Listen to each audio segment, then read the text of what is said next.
नमस्कार दोस्तों, the learner point में आप सभी का स्वागत है। दोस्तों, इस वीडियो में अपन करेंगे राजस्थान का इतिहास एवं कला संस्कृति के 300 महत्वपूर्ण प्रश्न। और ये प्रश्न दोस्तों जो है ये सुभाष चारण सर ने 2500 प्रश्न हमें प्रोवाइड करवाए थे। बहुत पहले रीट के अभ्यर्थियों के लिए 2500 प्रश्नों की पीडीएफ दी थी सर ने, और मैंने दोस्तों उस टाइम इसका प्रिंट आउट निकलवा कर इसका अध्ययन किया था। तो आज दोस्तों आपके बीच अपन ये 300 प्रश्न है ये अपन करेंगे। और राजस्थान का इतिहास एवं कला संस्कृति में ये सर वाली पीडीएफ है, इसमें 830 प्रश्न है। तो 300 प्रश्न आज अपन अध्ययन करेंगे दोस्तों इसमें। और ये वीडियो अच्छा लगे तो दोस्तों इसको लाइक करना, शेयर जरूर करना। तो देखिए, प्रोफेसर एच.डी. सांखलिया के निर्देशन में जिस सभ्यता स्थल का उत्खनन हुआ वह है। तो देखिए दोस्तों, मैं ऑप्शन नहीं बोलूँगा। तो प्रोफेसर एच.डी. सांखलिया के निर्देशन में जिस सभ्यता स्थल का उत्खनन हुआ वो आहड़ है। कौन सा है? आहड़। अगला प्रश्न, निम्न में से कौन भारतीय पुरातत्वविद कालीबंगा के खोजकर्ता है? तो इसका राइट आंसर हो जाएगा दोस्तों ए. घोष, अमलानंद घोष। अगला प्रश्न, राजस्थान में बौद्ध संस्कृति के अवशेष कहाँ मिले हैं? राजस्थान में बौद्ध संस्कृति के अवशेष दोस्तों बेराठ में मिले हैं। कहाँ? बेराठ में। देख लीजिए, इस शिलालेख में बौद्ध धर्म की प्रगति व प्रचार का वर्णन है। अशोक ने बौद्ध धर्म के प्रचार के लिए क्या क्या प्रयत्न किए थे आदि आदि इससे ज्ञात होता है। फिर देखिए, निम्नलिखित में से किसने 1950-51 में कालीबंगा की पहचान की? तो इसका राइट आंसर क्या हो जाएगा? ए. घोष ने की। किसने? अमलानंद घोष ने। अगला प्रश्न, हड़प्पा संस्कृति के प्रमुख स्थल कालीबंगा की खोज का श्रेय किसे जाता है? तो कालीबंगा की खोज का श्रेय दोस्तों अमलानंद घोष को ही जाता है। अगला प्रश्न, किस प्राचीन सभ्यता केंद्र को ताम्रवती के नाम से जाना जाता है? किस प्राचीन सभ्यता स्थल को ताम्रवती के नाम से जाना जाता है?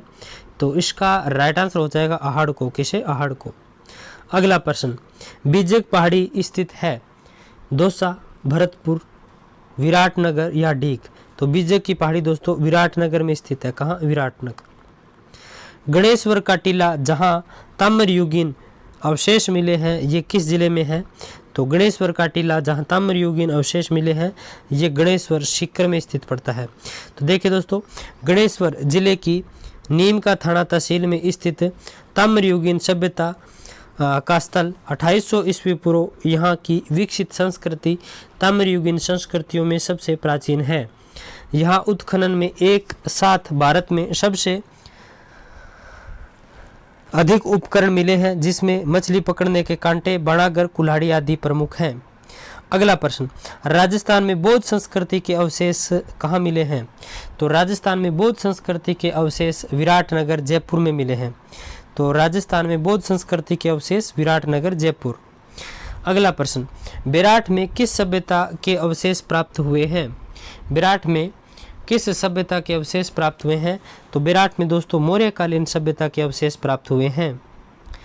राजस्थान राज्य के पुनर्गठन से पूर्व सर्वप्रथम सन 1934 में ताम्र सामग्री की प्राप्ति का स्थान कौन सा है? जो परबतसर तहसील का एक गांव है। तो देखिए दोस्तों, राजस्थान के पुनर्गठन से पूर्व सन 1934 में ताम्र सामग्री की प्राप्ति का स्थान कौन सा गांव है? तो कुराड़ा। ये कुराड़ा कौन से जिले में पड़ता है? कमेंट बॉक्स में आप बताइए। फिर देखिए, मौर्य सभ्यता के प्रमाण निम्नलिखित में से किस स्थान पर उपलब्ध हैं? तो इसका सही उत्तर क्या हो जाएगा? मौर्य सभ्यता के प्रमाण निम्नलिखित में से किस स्थान पर उपलब्ध है? तो बेराठ। देखिए, पढ़ लेते हैं। मौर्य सभ्यता के प्रमाण बेराठ जयपुर में मिले हैं। इस स्थान का विराटनगर नाम से उल्लेख महाभारत में कई बार हुआ है। यहाँ पुरातत्ववेत्ता दयाराम साहनी के निर्देशन में उत्खनन हुआ, जिसमें यहाँ बौद्ध मठ के मौर्य सम्राट अशोक द्वारा बनाए गए मंदिर के अवशेष मिले हैं। यहाँ अशोक के 2 स्तंभ लेख बेराठ भू अभिलेख भी मिले हैं। अगला देखिए, बिज्जे की पहाड़ी कौन सी सभ्यता से संबंधित है? तो बिज्जक की पहाड़ी है, ये विराट सभ्यता से संबंधित है। अगला प्रश्न, कालीबंगा सभ्यता को सर्वप्रथम प्रकाश में लाने का श्रेय किसे जाता है? तो कालीबंगा सभ्यता को सर्वप्रथम प्रकाश में लाने का श्रेय अमलानंद घोष को जाता है। गणेश्वर का टीला, जहां से ताम्रयुगीन अवशेष प्राप्त हुए हैं, कहाँ स्थित है? तो ये सीकर में स्थित है।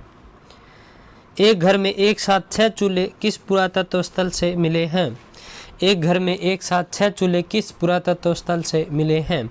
तो ये मिले हैं दोस्तों आहड़ से। फिर हवेनसांग निम्नलिखित में से किस पुरातत्वविद स्थल पर आया था? हवेनसांग निम्नलिखित में से किस पुरातत्वविद स्थल पर आया था? तो यह आया था दोस्तों विराट। 4000 वर्ष पुरानी सभ्यता के पुरातात्विक अवशेष उदयपुर के समीप किस गांव में पाए गए?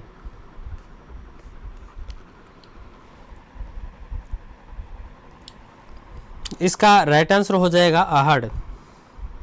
देखिए, इस संस्कृति को तांबे के औजारों का केंद्र होने के कारण ताम्रवती नगरी भी कहा जाता था। आहड़ नदी के किनारे इस संस्कृति का विकास हुआ। पुरातत्वविद एच.डी. सांकलिया ने इसे बना संस्कृति भी कहा है।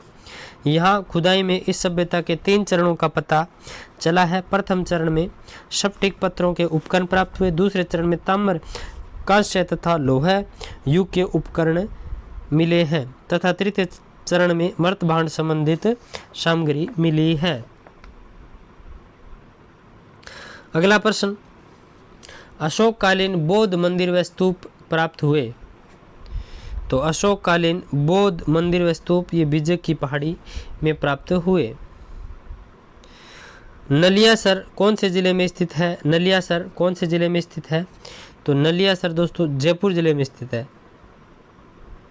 बड़ी संख्या में मानव सिक्के व हाथ मुद्राएं प्राप्त हुई।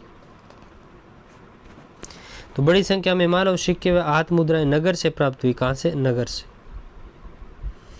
लूणी नदी के किनारे स्थित पुरातत्वविद स्थल है। तो तिलवाड़ा हो जाएगा क्या? तिलवाड़ा।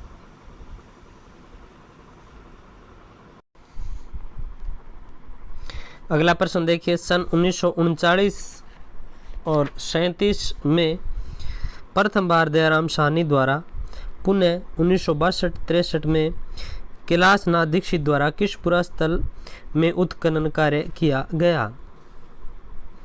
तो बेराठ में। अगला प्रश्न, अकबर ने महाराणा प्रताप को समझाने के लिए सर्वप्रथम किसे भेजा? अकबर ने महाराणा प्रताप को सबसे पहले समझाने के लिए किसे भेजा? तो इसकी ट्रिक है दोस्तों जमा भट्टो। जलाल खां, मान सिंह, भगवंत दास टोडरमल। तो इसका राइट आंसर हो जाएगा जलाल खां।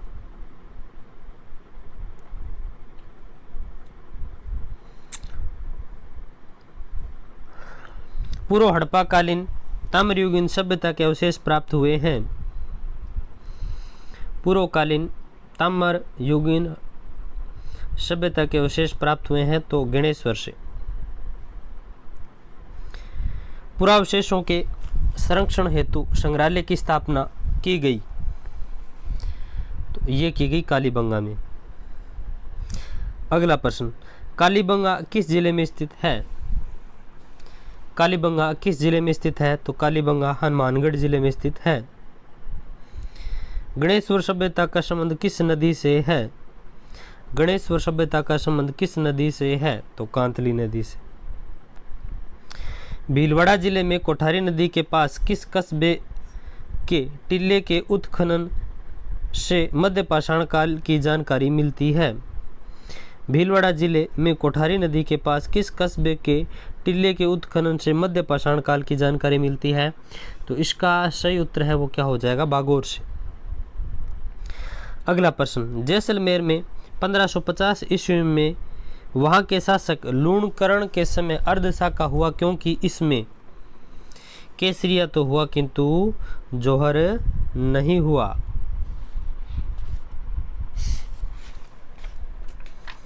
अगला प्रश्न, अभी देख भी सकते हैं दोस्तों। व्याख्या सन 1550 ईस्वी विक्रम संवत 1667 में कंधार के अमीर अली ने राज्य च्युत होने के कारण जैसलमेर के राव लूणकरण शरण की शरण मांगी। राव लूणकरण ने अली को शरण दे दी। अमीर अली ने एक षड्यंत्र के तहत राव लूणकरण से अनुरोध किया कि उसकी बेगम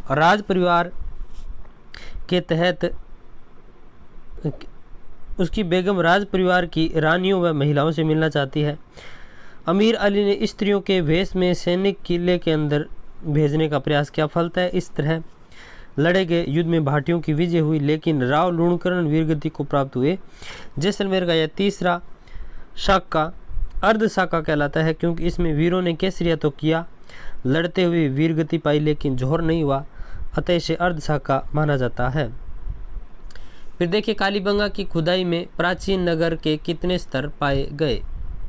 तो कालीबंगा की खुदाई में प्राचीन नगर के 3 स्तर पाए गए। कितने? 3। अगला प्रश्न, महत्वपूर्ण पुरास्थल बागोर कहाँ स्थित है। तो महत्वपूर्ण पुरास्थल बागोर है, ये भीलवाड़ा में स्थित है। बेराठ किस जिले में है। तो बेराठ है ये किस जिले के अंदर पड़ता है। इसका सही उत्तर हो जाएगा जयपुर। आयताकार बुर्जियां किस उत्खनन स्थल से प्राप्त हुई है। आयताकार बुर्जियां किस पुरास्थल से प्राप्त हुई है। तो इसका राइट आंसर हो जाएगा बालाथल से। गिलुंड सभ्यता गिलुंड नदी के मैदानी भाग में किस जिले में है। तो गिलुंड दोस्तों राजसमंद। आहड़ सभ्यता के लोगों की अर्थव्यवस्था का मुख्य आधार क्या था। तो आहड़ सभ्यता के लोगों की अर्थव्यवस्था का मुख्य आधार उद्योग धंधे थे। राजस्थान का कौन सा शासक मुगलों के सामने कभी नहीं झुका। तो महाराणा प्रताप नहीं झुका।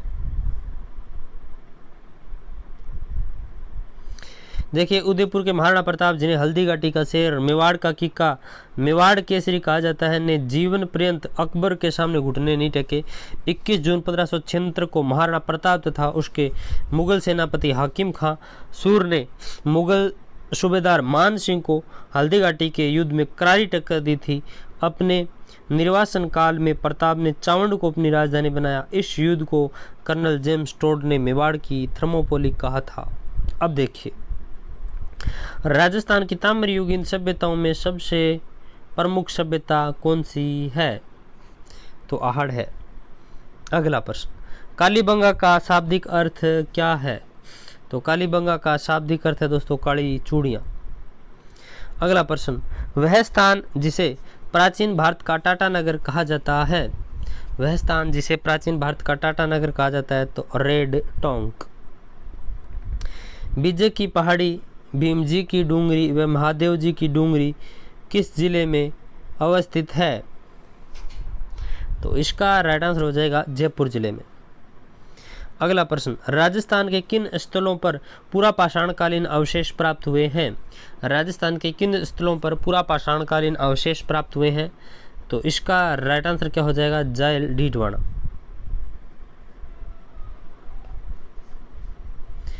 फिर महाराणा प्रताप के 3 सुरमा सरदारों में से एक मुसलमान था, उसका नाम क्या था। तो हकीम खां सूरी। महाराणा प्रताप ने मुस्लिम सेनापति हकीम खां सूरी, जिसने हल्दी घाटी के युद्ध 21 जून 1576 में मुगल सूबेदार मान सिंह को करारी टक्कर दी थी। उधर मान सिंह था, इधर हकीम खां सूरी था, यानी धार्मिक युद्ध तो नहीं था। फिर है पुरातात्विक स्थल जोधपुरा राजस्थान के किस जिले में स्थित है। तो ये जयपुर में। कहाँ? जयपुर। दयालदास री ख्यात में जिस रियासत के शासकों का वर्णन है वह है। तो दयालदास री ख्यात में जिस रियासत के शासकों का वर्णन है वो बीकानेर। मेवाड़ राज्य के सोने के सिक्कों को कहा जाता था। तो मेवाड़ राज्य के सोने के सिक्कों को चांदोड़ी कहा जाता था। अगला प्रश्न, जिस शिलालेख में चौहानों को वत्स गोत्र ब्राह्मण कहा गया है वह है। तो जिस शिलालेख में चौहानों को वत्स गोत्र ब्राह्मण कहा गया है वो है बिजोलिया शिलालेख। आहड़ के ताम्रपत्र से जानकारी मिलती है। महाराणा कुंभा ने कीर्ति स्तंभ का निर्माण करवाया था।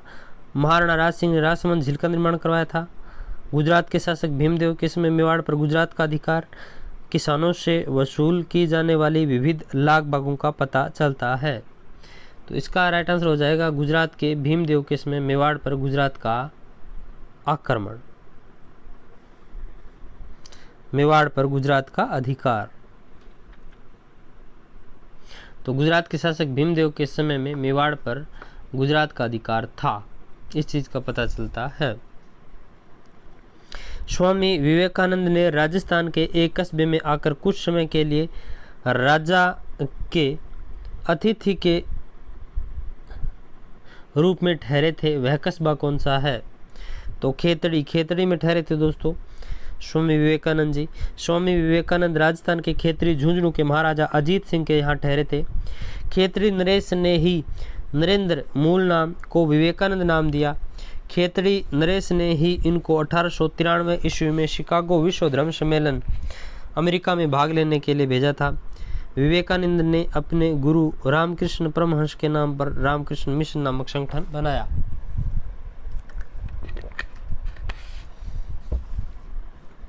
अगला प्रश्न, जोधपुर के शासक अभय सिंह के दरबारी कवि कर्णिदान द्वारा रचित ग्रंथ का नाम कौन सा है? तो जोधपुर के शासक अभय सिंह के दरबारी कवि कर्णिदान द्वारा रचित ग्रंथ का नाम सूर्य प्रकाश, यानी सूर्य प्रकाश की रचना कर्णिदान ने की। फिर है राजस्थान में सबसे प्राचीन सिक्के प्राप्त हुए वे कहलाते हैं। तो राजस्थान में सबसे प्राचीन सिक्के प्राप्त हुए वे क्या कहलाते हैं? तो आहत मुद्राएं। नानसा युप स्तंभ लेख की स्थापना की गई थी। तो नानसा युप स्तंभ लेख की स्थापना की गई थी सोम द्वारा। किस शिलालेख में बताया गया कि चौहान सूर्यवंशी थे? तो हरिकेली नाटक में बताया गया दोस्तों कि चौहान है ये सूर्यवंशी थे। अगला प्रश्न, किस लेख में परमाणु की उत्पत्ति ऋषि वशिष्ठ के आबू यज्ञ से बताई गई? तो किराड़ू का लेख। चित्तौड़गढ़ दुर्ग के जैन कीर्ति स्तंभ के उत्कीर्ण 3 अभिलेखों की स्थापना करता था। चित्तौड़ दुर्ग के जैन कीर्ति स्तंभ के उत्कीर्ण 3 अभिलेखों का स्थापना करता कौन था? यानी चित्तौड़गढ़ के जैन कीर्ति स्तंभ का और 3 अभिलेखों का स्थापना करता कौन था? तो वो था दोस्तों जीजा शाह। स्वामी विवेकानंद राजस्थान के एक कस्बे में आकर कुछ समय के लिए राजा के अतिथि के रूप में कहाँ ठहरा था? तो खेतड़ी। स्वामी विवेकानंद राजस्थान के खेतड़ी के झुंझुनू के महाराजा अजीत सिंह के यहाँ ठहरे थे। खेतड़ी नरेश ने ही नरेंद्र को विवेकानंद नाम दिया था। रणकपुर प्रशस्ति का सूत्रधार कौन था? तो रणकपुर प्रशस्ति का सूत्रधार कौन था? इसका सही उत्तर हो जाएगा देपांक। बप्पा रावल की विप्रवंशीय बताया गया है। तो बताइए, बप्पा रावल को विप्रवंशीय बताया गया है किसमें? कुंभलगढ़ प्रशस्ति में। जूनागढ़ प्रशस्ति की स्थापना की गई। जूनागढ़ प्रशस्ति की स्थापना की गई राय सिंह के द्वारा। महाराणा जगत सिंह के युद्धों एवं पुण्य कार्यों का विस्तृत विवरण किसमें प्राप्त होता है? तो इसका राइट आंसर हो जाएगा जगन्नाथ राय प्रशस्ति। अंचलदास खिंचीरी वचनिका नामक ऐतिहासिक रचना में कहाँ के शासकों का वर्णन है? तो गागरोन। बाकीदास री ख्यात में किस रियासत के शासकों का वर्णन है? बांकीदास री ख्यात में किस रियासत के शासकों का वर्णन है? तो जोधपुर के शासकों का वर्णन है। 2.5 दिन का झोंपड़ा किसने निर्मित करवाया? तो 2.5 दिन का झोंपड़ा है ये कुतुबुद्दीन ऐबक ने बनवाया था। 2.5 दिन का झोंपड़ा मूलतः एक संस्कृत पाठशाला थी जिसका निर्माण चौहान सम्राट बिशलदेव ने करवाया। कुतुबुद्दीन ऐबक ने इसे मस्जिद का रूप दिया। राजस्थान में लगभग 1800 गुप्तकालीन सिक्के कहाँ मिले हैं? तो राजस्थान में लगभग 1800 गुप्तकालीन सिक्के कहाँ मिले हैं? तो बयाना भरतपुर में। अगला प्रश्न, चीनी यात्री जिसने भीनमाल की यात्रा की थी? तो चीनी यात्री जिसने भीनमाल की यात्रा की थी वो था हवेन सांग। राजा नागभट्ट प्रथम का राजवंश है? राजा नागभट्ट प्रथम का राजवंश है तो गुर्जर प्रतिहार वंश। फिर है नागभट्ट प्रथम निम्नलिखित में से किस राजवंश से संबंधित है? तो नागभट्ट प्रथम है ये गुर्जर प्रतिहार राजवंश से संबंधित है। फिर है मेवाड़ का मैराथन किस युद्ध को कहा गया? मेवाड़ का मैराथन किस युद्ध को कहा गया? तो मेवाड़ का मैराथन है दिवेर के युद्ध को कहा गया। देखिए 1582 में हुए दिवेर का युद्ध इतिहास में राणा प्रताप की विजयों का पुनः श्रीगणेश माना जाता है। इस युद्ध के बाद चित्तौड़ और मांडल को छोड़कर मेवाड़ महाराणा के अधिकार में आ गया था। दिवेर के युद्ध को मेवाड़ का मैराथन कहा जाता है। फिर है ओंशिया में महावीर स्वामी को समर्पित जैन मंदिर का निर्माण किस राजा के काल में हुआ? तो वत्स राज प्रतिहार के काल में। फिर है किस राजा के वंशज गुर्जर प्रतिहार कहे जाने लगे? किस राजा के वंशज गुर्जर प्रतिहार कहे जाने लगे? तो इसका सही उत्तर क्या हो जाएगा? नागभट्ट द्वितीय। जोधपुर के नज़दीक वह स्थान जो हिंदू जैन मंदिरों के लिए प्रसिद्ध है जिसका निर्माण 8वीं शताब्दी के बीच गुर्जर प्रतिहार वंश द्वारा किया गया? तो ओंशिया। अगला प्रश्न, नागभट्ट प्रथम प्रतिहार के दादा का नाम क्या था? तो रज्जिल। नागभट्ट द्वितीय ने मुसलमानों को पराजित किया जिसकी जानकारी मिलती है ग्वालियर अभिलेख से, जोधपुर अभिलेख से, पठारी स्तंभ अभिलेख से, ओशिया अभिलेख से। तो इसका राइट आंसर हो जाएगा ग्वालियर अभिलेख से। अगला प्रश्न, युद्ध भूमि में जाते समय अपने पति द्वारा निशानी मांगने पर किसने अपना शीश काटकर भेंट कर दिया? तो वो थी दोस्तों हांडी रानी। देखिए रानी हांडी इस्लामपुर के सामंत चुड़ावत की नवविवाहिता पत्नी थी। मेवाड़ का शासक राज सिंह था। औरंगजेब के आक्रमण को रोकने के लिए चुड़ावत को भेजा गया। रानी से युद्ध स्थल पर जाने से पूर्व सेनानी यानी निशानी मांगी गई तो हांडी रानी ने अपना सर काट के दे दिया कि इसको तेरी याद आती रहेगी, युद्ध क्या खाक लड़ेगा। तो उसने अपना सर ही काट कर उसको दे दिया। उस युद्ध में चुड़ावत सरदार वीरगति को प्राप्त हुआ परंतु युद्ध में राजा की सेना क्या हुई थी? विजय हुई थी। फिर है राजपूताना में गुर्जर प्रतिहारों के प्रारंभिक राजधानी कहाँ थी? राजपूताना में गुर्जर प्रतिहारों की प्रारंभिक राजधानी कहाँ थी? तो इसका राइट आंसर क्या हो जाएगा? मंडोर। फिर है कनौज पर अधिकार को लेकर 8-9 सदी में 100 वर्ष तक चले त्रिपक्षीय युद्ध में अंत में विजय किसे प्राप्त हुई? तो प्रतिहारों को। अंत में विजय किसे प्राप्त हुई थी? प्रतिहारों को। फिर देखिए किसने अपनी राजधानी मंडोर के स्थान पर भीनमाल बनाई? किसने अपनी राजधानी मंडोर के स्थान पर भीनमाल बनाई? तो वो था नागभट्ट प्रथम। फिर देखिए किस प्रतिहार शासक के समय प्रतिहारों की शक्ति चरम पर थी? तो मिहिर भोज के समय। मिहिर भोज के समय। फिर किस प्रतिहार शासक ने गंगा में जल समाधि ली? तो गंगा में जल समाधि ली थी नागभट्ट द्वितीय ने। किसने? नागभट्ट द्वितीय ने। नैणसी द्वारा उल्लेखित गुर्जर प्रतिहार की 26 शाखाओं में से कौन सी प्रमुख 2 शाखाएं हैं? तो मंडोर शाखा एवं भीनमाल शाखा। फिर देखिए जाट वंश का 18वीं शताब्दी के मध्य में किन भूभागों पर आधिपत्य था? तो भरतपुर और धौलपुर। 18वीं शताब्दी के मध्य में भरतपुर, धौलपुर तथा डीग क्षेत्र पर जाट वंश का आधिपत्य रहा। भरतपुर के जाट राजा सूरजमल को जाटों का प्लेटो कहा जाता है।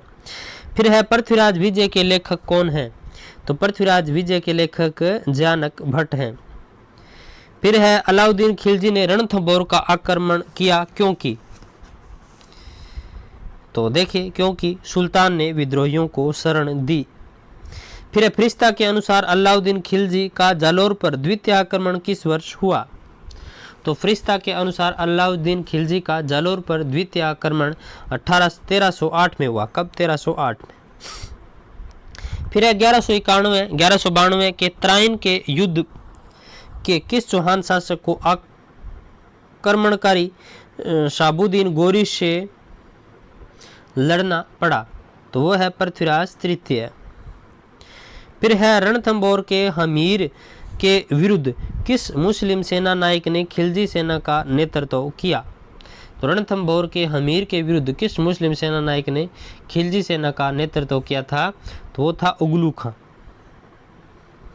फिर निम्नलिखित में से किस निर्वासित शासक ने चावंड को अपनी राजधानी बनाया?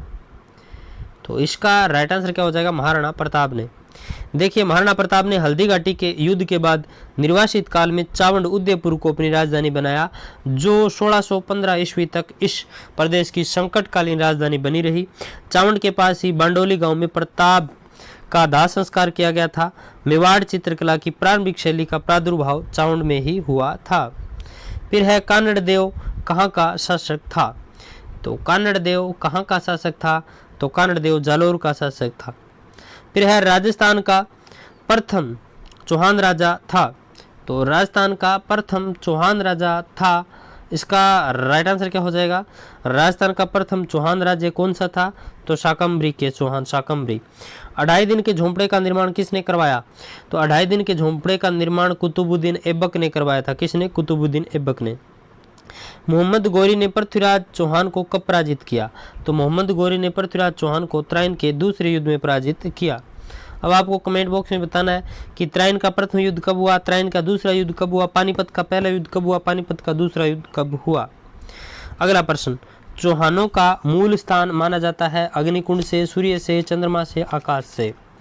तो चौहानों का मूल स्थान है वो अग्निकुंड से माना जाता है। ऐसा माना जाता है कि चौहानों की उत्पत्ति अग्निकुंड से हुई थी। निम्नलिखित में से किस निर्वासित शासक ने चावंड को अपनी राजधानी बनाया? तो निम्नलिखित में से किस निर्वासित शासक ने चावंड को अपनी राजधानी बनाया? तो वो है महाराणा प्रताप। महाराणा प्रताप ने बनाया। देखिए महाराणा प्रताप ने हल्दी घाटी युद्ध के बाद निर्वासित काल में चावंड उदयपुर को अपनी राजधानी बनाया, जो 1615 ईस्वी तक इस प्रदेश की संकटकालीन राजधानी बनी रही। चावंड के पास ही बांडोली गांव में प्रताप का दाह संस्कार किया गया था। मेवाड़ चित्रकला की प्रारंभिक शैली का प्रादुर्भाव चावंड में ही हुआ था। फिर है 7वीं शताब्दी में अजमेरू दुर्ग की स्थापना की। तो इसका राइट आंसर है वो क्या हो जाएगा? अजय पाल ने। अगला प्रश्न, 13वीं सदी में सोनगरा चौहानों का शासन स्थापित किया गया। तो 13वीं सदी में सोनगरा चौहानों का शासन स्थापित किया गया। तो इसका सही उत्तर क्या हो जाएगा? कीर्तिपाल द्वारा। नाडोल की चौहान शाखा की स्थापना किसने की? तो नाडोल की चौहान शाखा की स्थापना लक्ष्मण चौहान ने की। सिरोही के किस शासक ने ईस्ट इंडिया कंपनी से संधि की? सिरोही के किस शासक ने ईस्ट इंडिया कंपनी से संधि की? तो शिव सिंह ने की थी, शिव सिंह ने। फिर है रणथंभौर के चौहान वंश की शुरुआत, रणथंभौर के चौहान वंश की शुरुआत की। तो इसका सही क्या हो जाएगा? गोविंदराज ने। रणथंभौर में चौहान वंश की शुरुआत किसने की? गोविंदराज ने। राजपूतों के किस वंश ने जयपुर रियासत पर शासन किया था? तो इसका उत्तर क्या हो जाएगा? कछवा। राजपूतों में किस वंश ने जयपुर रियासत पर शासन किया? तो कछवा। राजपूतों के कछवाहा वंश ने जयपुर रियासत पर शासन किया। कछवाहा वंश की स्थापना 1137 ईस्वी में दुर्लभराव ने की थी। त्रैन का द्वितीय युद्ध किसने जीता था? तो त्रैन का द्वितीय युद्ध है ये मोहम्मद गोरी ने जीता था। ये 1192 में हुआ था। पृथ्वीराज चौहान और ये मोहम्मद गोरी के बीच हुआ था दोस्तों। त्रैन का पहला और दूसरा युद्ध, पहले में पृथ्वीराज जीता था, दूसरे में मोहम्मद गोरी जीता था। तो इस वीडियो में दोस्तों अपन 100 ही प्रश्न करते हैं क्योंकि वीडियो लंबा हो जाएगा, और अगले वीडियो में दोस्तों अपन 100 करेंगे, यानी 101 से 200 तक करेंगे। तो अगला वीडियो दोस्तों 10 इसके बाद अपलोड हो जाएगा।